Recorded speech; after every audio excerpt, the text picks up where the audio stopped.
Les récentes actions de Viktor Orban ont beaucoup irrité la majorité des autres États membres. Donc l'objectif de Viktor Orban est triple. Le premier qui était assumé, c'était de marquer les esprits, et c'est réussi puisque dès qu'il a annoncé comment il allait mener cette présidence de l'Union européenne, il a choisi un slogan particulièrement provocateur qui est « Make Europe Great Again ». Donc c'est directement inspiré de le fameux slogan de Trump « Make America Great Again », même si officiellement les officiels hongrois disent qu'ils voient pas le lien avec Trump. On sait que Viktor Orban a des liens proches avec Trump.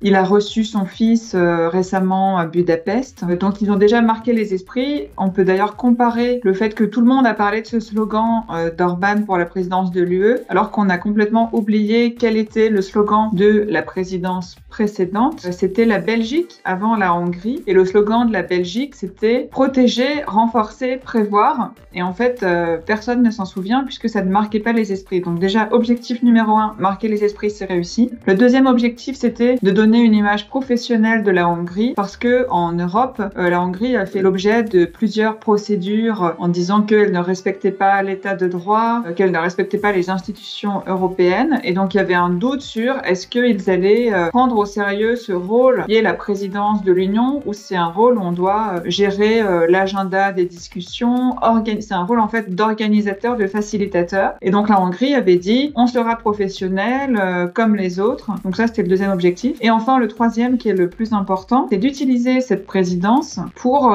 mettre ses priorités, les priorités d'Orban à l'agenda de l'Union européenne. Et ces priorités, il les a exposées très clairement. En gros, il y en a 4. La première priorité, c'est la paix. Et en fait, c'est un peu changer la vision que l'Union européenne a de la guerre en Ukraine. Viktor Orban a un discours en disant il faut faire la paix. Sous-entendu, il faut arrêter la guerre et donc il faut négocier avec Vladimir Poutine. Viktor Orban s'oppose par exemple à l'envoi d'aide à l'Ukraine. La deuxième priorité, c'est la question des frontières.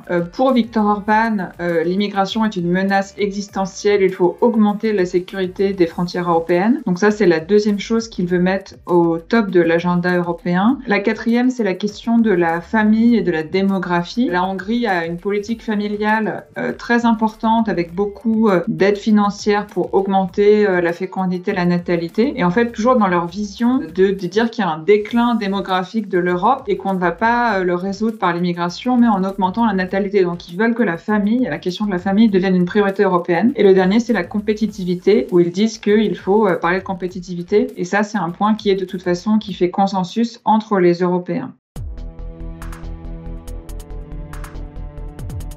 Les récentes actions de Viktor Orban ont beaucoup irrité la majorité des autres États membres parce que pour l'Union européenne, on sait depuis toujours qu'il y a un enjeu sur les questions de politique étrangère d'afficher un front uni, de ne pas se montrer comme divisé. Or, ces derniers temps, Viktor Orban, lui, sa position a fait plutôt exception en Europe sur des questions très sensibles comme celle de la guerre en Ukraine où Viktor Orban est un peu isolé par rapport aux autres pays européen. Or, maintenant qu'il représente la présidence tournante de l'Union européenne, le fait qu'il aille rencontrer Vladimir Poutine à Moscou en disant qu'il est dans une mission de paix, qu'il veut négocier la paix, il donne l'impression de représenter l'Union européenne. Et d'ailleurs, dans ses communications, il a utilisé le logo de la présidence de l'Union européenne. Donc, officiellement, il dit « Ah, mais moi, je fais ça seulement en tant que Premier ministre hongrois », mais il utilise dans ses communications ce logo. Et par ailleurs, Vladimir Poutine a utilisé cette visite pour dire qu'il avait rencontré celui qui tient la présidence tournante de l'UE. Donc on voit qu'il y a une instrumentalisation dans le fait que Viktor Orban, qui a ce rôle un peu de président temporaire de l'UE, de prendre des positions qui sont contraires aux positions partagées dans l'Union européenne, qui est que on ne négocie pas sans l'Ukraine sur la question de la guerre en Ukraine, qu'il faut respecter son intégrité territoriale. Orban prend des positions contraires alors qu'il a un rôle qui le met en avant du point de vue de l'UE. Par exemple, Viktor Orban aurait pu aller à Moscou avant de prendre la présidence de l'UE qui a commencé uniquement le 1er juillet, mais il y est allé quelques jours après. Et ce qu'il faut souligner, c'est que la présidence tournante de l'UE ne donne pas mandat pour représenter les autres en matière de politique étrangère. Donc c'est vrai qu'il y a un décalage avec le fait que en quelques jours seulement après qu'il ait commencé ce rôle de présidence tournante de l'UE, Viktor Orban est parti dans une série de visites chez les puissances rivales de l'Europe, qui sont d'abord la Russie, mais ensuite la Chine. Il est aussi allé en Chine, où là, on sait que la Hongrie, par exemple, s'oppose à la diplomatie beaucoup plus agressive de l'Europe envers la Chine. La Hongrie a des liens économiques importants avec la Chine, donc elle est contre, par exemple, des taxes sur les voitures électriques chinoises. Donc là aussi, sur la Chine, une position un peu différente du consensus européen. Et enfin, Viktor Orban doit rencontrer Donald Trump. Donc on voit qu'il prend des positions antagonistes avec le consensus européen et qu'il n'a pas mandat pour représenter l'Union européenne, mais qu'il entretient cette confusion, ou qu'en tout cas, c'est un problème pour l'image de l'Union européenne.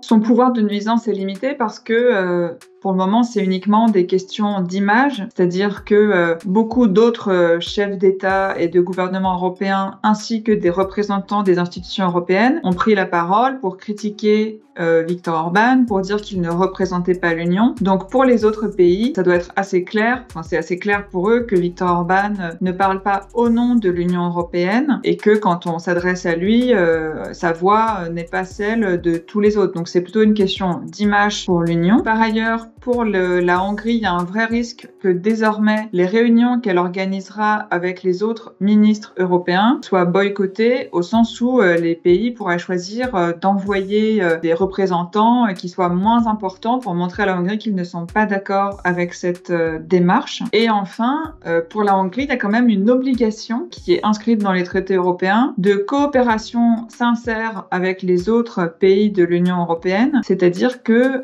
si jamais un pays fait preuve de déloyauté par rapport aux autres et qu'il ne montre pas qu'il fait preuve de coopération sincère avec les autres, alors les autres peuvent se retourner contre lui pour engager des procédures très dures qui vont jusqu'à lui retirer son droit de vote au Conseil européen. Donc il y a quand même un risque, si la Hongrie va trop loin, que les autres utilisent un peu l'arme atomique au sein de l'Union européenne.